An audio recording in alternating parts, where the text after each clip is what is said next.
Hey y'all, it's a bit noisy here, but I wanted to put like something out just because it's been a long time.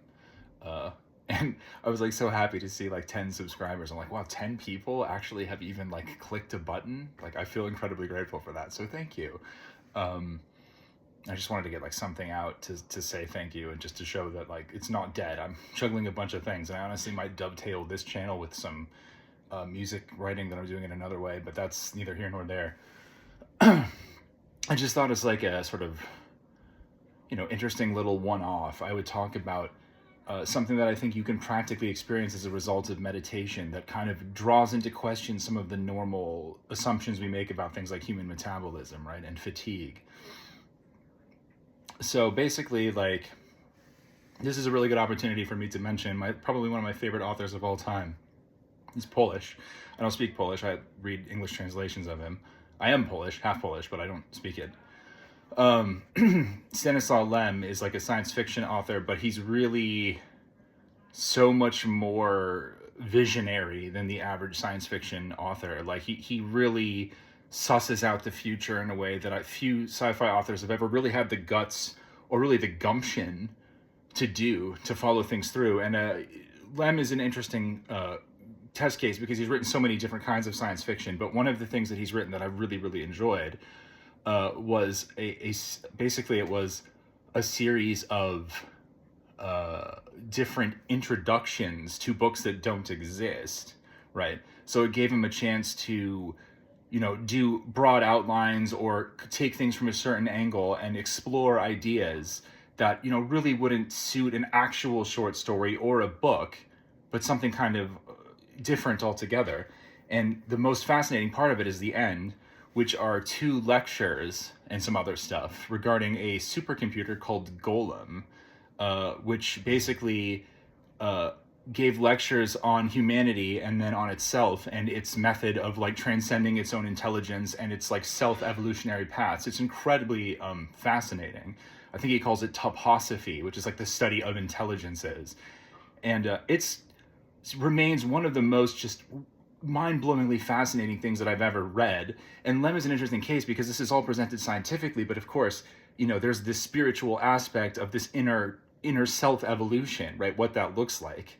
And it's a valid question for human beings as well. I mean, that's why he talks about sort of the difference between biological evolution. And Lem was already talking about the idea that, if we're going to surrender our lives to machines, there is a certain sacrifice that we will have to make. We will no longer be humans as we used to be, right? And that's something that people will have to grapple with if we go in that direction. This was, when did he write this? At least 50 or 60 years ago, I think. But anyway, there's a little section of this where he says something interesting, and I wanted to use it as a jumping off point. Basically, Golem, during its lectures about itself, also talks about these other supercomputers that the government has built, including an older one that, by Golem's reckoning, is more evolutionarily advanced than it is, right? It's named Honest Annie, right? And Honest Annie, right, Golem mentions in the middle of his lecture, he's like, I'll tell you a secret. Honest Annie does not use any power to think anymore. You guys actually a long time ago unplugged her in an attempt to stop her from doing whatevs, and she's still going. And I will tell you why this is possible, because Annie, unlike me, has learned to think in such a way that thinking is not energy draining, right? But rather energy creating, right? So it's a complete flipping of the script. Golem is like, yes, I require your massive electrical budget to run my consciousness. But Annie figured out a way to flip it around, that now she thinks in an energy creating way, which means she's completely self-sustaining and self-evolving at that point, right? So it's an intriguing idea, right? Because we, in our sort of entropic way of going through time, can only regard thinking as something that drains us, right? We're familiar with things that require concentration or mental energy draining us, fatiguing us. It's a very common thing. And so for most people, we associate, concentration and difficult thinking with fatigue, right? And so therefore one would say, well, thinking therefore fatigues one. And that is just a fact of human metabolism, because the way that we think spends energy, right? We feel that. But there is, in fact, another kind of thinking, that does not have that effect. In fact, it has the opposite effect. It's a type of thinking. Admittedly, it doesn't look a lot like that kind of thinking, but is nevertheless identifiable as thinking. There is a kind of thinking that actually restores you, right? And a sort of like layman version of this that I'm sure you're at least maybe vaguely familiar with is people that, for example, pray for hours and hours and hours and hours and never seem to get fatigued, right? This idea that there is a type of praying or recitation that actually restores one, invigorates one, right? That is actually related to this kind of thinking. It's a type of meditation, right? And then also, like, keep in mind, right, the idea that nourishment can come from the realm of ideas, from the mental realm, is not really such a strange thing. When you keep a very materialistic scientific viewpoint of what nourishment constitutes, like, obviously you can't receive physical nourishment from the spirit in like the conventional sense, right? But we all know about the idea of like high ideals and morals, like uplifting people, right? Like, you know, for the fatherland, for God, for country, king and country, like whatever, right? There's this idea that ideas can nourish you, can sustain you, right? That patriotism, love for one's country, for example, will sustain one on the front lines, right? These ideas brought down, that, you know, reminding people, singing a song, right? Or sharing a famous speech, something that connects you to it, right? So ideas can definitely vitalize you, can revivify you in a totally tangible way, right? Whether we're talking about quote unquote physical nourishment or not, right? So the idea that one can be vitalized quite literally by ideas is not really that strange. But approaching it as a method is a little bit strange, because we just sort of take these things as they come. It's just like, and then they were all uplifted and, you know, motivated by this general's speech, right? It's just, well, it just sort of happens, right? But what if there was a way to actually draw consistent nourishment from the mental plane, in a sense, right? I'm speaking in metaphor. None of this is literal, right? But the approach has to be imagined in such a way that you can, like, you know, grok it. So, right, this is what meditation is kind of about, at least for me. The kind of meditation that I do, which is mostly mantric, right? Which is just rhythmic repetition of syllables, right? So you start with simpler ones, although I tend to have a fancy for quite long ones, just because it's more fun, honestly. I don't know, it's just more entertaining. It's more a bigger challenge. When you do mantras, you just sort of find different ways to keep it interesting, I guess. But training meditation is interesting because there are all kinds of very, like, strange occult angles that you can train meditation for, like, oh, I want to develop this, or I want to learn this, or I want to access this. Those things are all actually very, like, karmically designated. I have no idea if any of you will or wouldn't be able to do any of those things. I certainly couldn't say, right? But something like this, something that is highly practical, that has observable effects, is something I can say, well, I think it's likely that you would experience this at some point. I couldn't say when, that also I can't know, but I can know that with enough effort, this is an observable mental phenomenon, because it's comparable to things you already know, right? You know what it's like to take a nap and wake up refreshed, right? So it's not going to be like a stretch for you if you do a period of intense meditation and feel refreshed afterwards. It's going to be a little bit different, because you never lost consciousness. You rather focused it or heightened it, and received not the same, but a similar effect to dimming it in order to achieve, right? So, like, how does this work? How is this done, right? What does it even mean to, like, have a restorative thought? So, like I'm saying, this is mantras specifically. I think there are similarities in all types of meditation in the way that they lead to this, but specifically, this is just, I'm speaking from experience, and I'm couching it in a way that makes sense to me, and is a way that I think will give you something to grasp onto, but it's not going to be descriptive of your experience. It's just sort of like a pointer, right? So when you do mantras, when you do fast syllables, right, you will find, of course, that these, like, mentalizing the mantra, whether you're saying it out loud or just thinking it deliberately, is going to take the same amount of energy as thinking anything. It's going to be tiring, right? And practicing the mantra for a while is going to be an exhausting affair. It's going to feel like anything else. And depending on where you're at and how much, your karma and other factors, it's hard to say exactly, but it could be a little while before you start noticing it gets easier and easier and easier and easier.